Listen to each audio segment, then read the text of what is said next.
American psychological association द्वारा publish की गई एक रिसर्च के अकॉर्डिंग साइकोलॉजिस्ट विल्सन एंड लेसाइटर ने अपनी रिसर्च में पाया कि ह्यूमंस को जितना जिस चीज को करने के लिए मना करा जाए वो उतना ही उस चीज को करने का ट्राई करते हैं। यानी अगर किसी से कहा जाए कि यार पीछे मुड़ के ना बिल्कुल भी मत देखियो प्लीज, तो उस पर्सन को उतना ही ज्यादा पीछे मुड़ के देखने का मन करेगा। और वैसे ही अगर आपको कहा जाए कि इस वीडियो को प्लीज मत देखना, डोंट क्लिक और डोंट वॉच दिस वीडियो, तो आपका मन एक बार तो उस वीडियो को देखने का जरूर करेगा और आप क्लिक कर दोगे, सिर्फ ये जानने के लिए कि ऐसा इस वीडियो में क्या है। और इसे ही psychologist the magic of reverse psychology कहते हैं। और यही रिवर्स साइकोलॉजी हमने भी अप्लाई की है, सिर्फ इसलिए क्योंकि हम ये पावरफुल स्किल आपको भी सिखाना चाहते हैं। इवन रिवर्स साइकोलॉजी एक ऐसी पावरफुल चीज है जिसका इस्तेमाल दुनिया के कुछ सबसे पावरफुल लोग, फेमस लीडर्स, बड़े ब्रांड्स, पॉलिटिशियंस और मोस्ट इन्फ्लुएंशियल पीपल भी करते हैं। और अब आज से आप भी इसको अपनी डेली लाइफ में इस्तेमाल करके दूसरों से वो सब करवा सकते हैं जैसा आप चाहते हैं। क्योंकि कैम्ब्रिज के अकॉर्डिंग रिवर्स साइकोलॉजी एक ऐसा तरीका है जहां आप किसी से भी जो काम करवाना चाहते हो उसे उसका ऑपोजिट यानी विपरीत करने के लिए बोलते हो, और वो आपकी बात मानकर नहीं बल्कि आपको गलत प्रूव करने के लिए वो उस काम को कर देता है जो आप करवाना चाहते थे। अच्छा वो सब तो ठीक है, लेकिन ऐसा होता क्यों है? तो इसके पीछे का रीजन है the trigger reactance. University of Arizona के सोशल साइकोलॉजी प्रोफेसर बताते हैं कि रिएक्टेंस एक साइकोलॉजिकल फिनोमेनन है जो रिवर्स साइकोलॉजी को क्रिएट करता है। साइकोलॉजिस्ट जेफ ग्रीनबर्ग के अकॉर्डिंग ह्यूमंस अपनी फ्रीडम को बहुत ज्यादा प्रोटेक्ट करते हैं, और जब उन्हें ये लगता है कि उनकी फ्रीडम खतरे में है तो उसे बचाने के लिए वो रिएक्ट करते हैं। इसीलिए जब बचपन में हमारी मम्मी हमें कहती थी कि बारिश में मत भीगना वरना तबीयत खराब हो जाएगी, पापा कहते थे साइकिल तेज मत चलाना वरना गिर जाओगे, और हम ये सारे काम इसलिए करते थे क्योंकि हमें लगता था कि कोई और हमारे लिए डिसीजन ले रहा है, कोई हमारी फ्रीडम हमसे छीन रहा है या हमें फ्रीली जीने से रोक रहा है। और इस फ्रीडम को प्रोटेक्ट करने के लिए हमारा रिएक्टेंस एक्टिवेट हो जाता है और हम फ्री फील करने के लिए खुद वो डिसीजन लेते हैं जिसे लेने के लिए लोग हमें मना कर रहे होते हैं। और रिवर्स साइकोलॉजी ह्यूमंस के इसी रिएक्टेंस को ट्रिगर करके जगा देता है, जहाँ किसी भी दूसरे पर्सन को वो काम करने के लिए इन्फ्लुएंस कर सकते हैं जो हम करवाना चाहते हैं। तभी कई थेरेपिस्ट अपने पेशेंट से बात करने के लिए रिवर्स साइकोलॉजी का यूज करते हैं। कई लॉयर्स क्रिमिनल से अपना क्राइम एक्सेप्ट कराने के लिए भी रिवर्स साइकोलॉजी का ही यूज करते हैं। पेरेंट्स अपने बच्चों पे, सेल्समैन अपने कस्टमर पे इसका यूज करते हैं, जिसकी सारी जड़ है रिएक्टेंस। अगर आप किसी का भी रिएक्टेंस एक्टिवेट कर दो तो वो रिवर्स साइकोलॉजी के लिए सबसे बेस्ट टारगेट होता है। Fueling believes. दोस्तों हम ह्यूमंस का एक बेसिक नेचर होता है अपने बिलीव्स को कंफर्म करना, और जो इन्फॉर्मेशन हमारे बिलीव्स को बढ़ावा देती है वो हमें बहुत अच्छी लगती है। वहीं जो चीजें हमें हमारे बिलीफ के ऑपोजिट लेके जाती हैं वो चीजें उतनी ही खराब होती जाती हैं। साइकोलॉजी में इसे कंफर्मेशन बायस कहा जाता है। इस कंफर्मेशन बायस को आप रिवर्स साइकोलॉजी में यूज कर सकते हो, जहाँ आपको बस सामने वाले के बिलीफ को फ्यूल करना है। जैसे मान लो आप अपने दोस्तों के साथ सैटरडे नाइट कहीं जाने का प्लान बना रहे हो, और आपका एक दोस्त है जो हमेशा लेट करता है, पर उसका ये बिलीफ है कि वो टाइम पर आ सकता है। अब अगर आप अपने उस दोस्त को कहोगे कि मुझे पता है तू 7 बजे तक नहीं आ पाएगा, तू कभी टाइम पर नहीं आ सकता, अब जब आप उसके इस बिलीफ को चैलेंज करोगे तो ये प्रूव करने के लिए वो टाइम पर आने की पूरी कोशिश करेगा और वो टाइम पर आ जाएगा।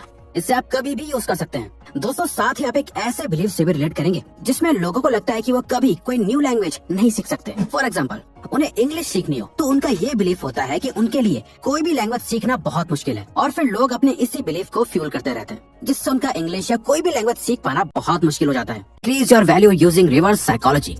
ईयर 1756 में king Frederick second of Prussia को अपने लोगों को भूखमरी से बचाना था, जिसके लिए उन्हें एक सोल्यूशन मिला, वो था पोटैटो यानी आलू। उन्हें पता चला कि साउथ अफ्रीका में एक नया क्रॉप आया है जो लोगों के लिए काफी फायदेमंद है, जिसके बाद उन्होंने सबको आलू उगाने के लिए कहा। लोगों को इसके फायदे बताए, पर उन्होंने जैसा सोचा था वैसा नहीं हुआ। लोगों ने अपने किंग की बात नहीं मानी क्योंकि आलू दिखने में गंदा और खाने में बिना किसी टेस्ट का था, और इसीलिए लोग उनकी बात नहीं मान रहे थे। पर लोगों को कन्विंस करने के लिए उन्होंने रिवर्स साइकोलॉजी से आलू की वैल्यू बढ़ाई। किंग ने ऑर्डर दिया कि सारे आलू के खेत के आसपास गार्ड्स लगाए जाए और उससे प्रोटेक्ट करा जाए। साथ ही राजा ने फेक चोरी भी करवाई जिससे ये लगे कि लोग आलू चुरा रहे हैं। ये देखते हुए लोगों को लगा कि आलू बहुत ही कीमती होगा, तभी राजा ने इतने गार्ड्स इसके प्रोटेक्शन में लगाए हुए हैं और इसकी डिमांड इतनी है कि लोग इसकी चोरी भी कर रहे हैं, जिसे देखते हुए सब लोग अपने घर में आलू को उगाने लगे, जो कि यही राजा का प्लान था। लोगों ने वैसा ही करा जैसा राजा चाहते थे।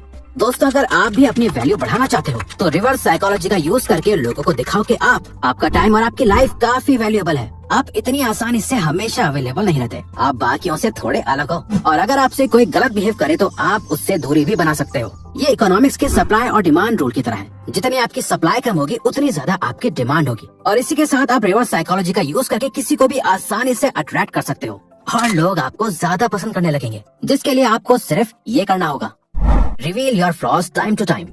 दोस्तों साइकोलॉजी में प्रैट फॉल इफेक्ट का एक कॉन्सेप्ट है जिसके अकॉर्डिंग अगर आप कोई मिस्टेक करते हो तो ये आपको अट्रैक्टिव बनाता है। जनरली लोग अट्रैक्टिव दिखने के लिए अपने आप को एक परफेक्ट पर्सन की तरह दिखाते हैं, जो कोई मिस्टेक नहीं करता, हर चीज बहुत अच्छे से करता है। पर प्रेटफॉल इफेक्ट के अकॉर्डिंग जब आप लोगों के सामने कोई मिस्टेक करते हो तो लोग आपसे ज्यादा रिलेटेबल फील करते हैं और लोग आपको अपनी ही तरह समझ के पसंद करने लगते हैं, क्योंकि हम ह्यूमंस को इम्परफेक्ट ह्यूमंस पसंद होते हैं, रोबोट्स की तरह एकदम परफेक्ट ह्यूमंस नहीं। तभी तो हम में से ज्यादातर लोग व्लॉगर्स की इम्परफेक्ट लाइफ को देखना ज्यादा पसंद करते हैं और उनकी गलतियों से खुद को रिलेट करते हैं। यूनिवर्सिटी ऑफ टेक्सास के एक रिसर्चर एलियट एरनसन ने सबसे पहले इस फेनोमेनन को देखा था, जहां उन्होंने देखा कि कैसे छोटी छोटी मिस्टेक्स अट्रैक्शन को बढ़ा देती हैं। उन्होंने यूनिवर्सिटी ऑफ मिनेसोटा के कुछ मेल स्टूडेंट्स को क्विज दे रहे लोगों की टेप रिकॉर्डिंग दिखाई। जिन लोगों ने क्विज के खत्म होने के बाद गलती से कॉफी गिरा दी थी, उन लोगों को स्टूडेंट्स ने लाइकेबिलिटी में हाईली रेट करा और पसंद किया, बजाय उन लोगों के जिन्होंने लास्ट में कॉफी नहीं गिराई। इसीलिए अपनी लाइकेबिलिटी बढ़ाने के लिए अपने आप को परफेक्ट दिखाने के बजाय उसका रिवर्स करो और अपने आप को एक नॉर्मल ह्यूमन बीइंग दिखाओ जो परफेक्ट नहीं है, जिससे मिस्टेक्स हो सकती हैं, जो आपको ज्यादा अट्रैक्टिव और रियल दिखाएगा। क्योंकि आजकल अधिकतर लोग परफेक्ट दिखने के चक्कर में फेक और अनअट्रैक्टिव लगते हैं। Reverse action. दोस्तों, हम आपसे साइकोलॉजी का एक बहुत ही फेमस सवाल पूछना चाहते हैं। क्या हमें एक्शन लेने से पहले मोटिवेशन चाहिए होती है या मोटिवेशन एक्शन लेने के बाद आती है? द एम्बॉडीमेंट थ्योरी में इन्हीं सवालों का जवाब है, जिसके अकॉर्डिंग हमारे एक्शंस और इमोशंस दोनों एक दूसरे के साथ जुड़े हुए होते हैं। ये मैटर नहीं करता कि पहले कौन आया, दोनों में से कोई भी हो, रिजल्ट हमेशा सेम ही होता है। पर ज्यादातर लोग सीधे तरह से जीते हैं। उनका आंसर ये होगा कि हम खुश होते हैं इसलिए स्माइल करते हैं, मोटिवेटेड होते हैं इसीलिए एक्शन लेते हैं। जबकि रिवर्स साइकोलॉजी का यूज करके आप इसका उल्टा करके भी सेम रिजल्ट पा सकते हो। अगर सैड फील कर रहे हो तो स्माइल करो, अगर अनमोटिवेटेड फील कर रहे हो तो एक्शंस लो, अगर कॉन्फिडेंस बूस्ट करना है तो एक हाई कॉन्फिडेंट पर्सन की तरह एक्ट करो। जैसा कि कई सारे एक्टर्स और एक्ट्रेसेस अपने कैरेक्टर को अपनाने के लिए उनके जैसा एक्ट करने लगते हैं, उसकी तरह अपनी लाइफ को जीने लगते हैं, ताकि सीन के टाइम वो उस कैरेक्टर के रियल इमोशंस को फील कर पाए। फॉर एग्जाम्पल, अगर आप सैड टाइम पे सैड सॉन्ग सुनोगे तो आप और सैड और डिप्रेस्ड फील करने लगोगे। लेकिन वहीं जब हम ऐसा ना करके इसका उल्टा करें, सैड टाइम पर फील गुड या पॉजिटिव या मोटिवेटिंग सॉन्ग सुनते हैं, तो हम रिवर्स एक्शन की वजह से अच्छा फील करने लगते हैं। तो रिवर्स साइकोलॉजी को आप दूसरों पर ही नहीं बल्कि खुद पे अप्लाई करके भी अपनी बॉडी और माइंड से वो काम करा सकते हैं जो आप करवाना चाहते हो। आपको बस उस चीज का उल्टा या ऑपोजिट करना है। तो दोस्तों, ये वीडियो यहीं खत्म होती है। अब अगर आपको ये वीडियो अच्छी लगी तो वीडियो को लाइक और सब्सक्राइब बटन पे क्लिक करके इस चैनल को ग्रो करने में सपोर्ट करो और बेल नोटिफिकेशन ऑन कर लीजिए ताकि आप आने वाली वीडियोस मिस ना कर पाओ।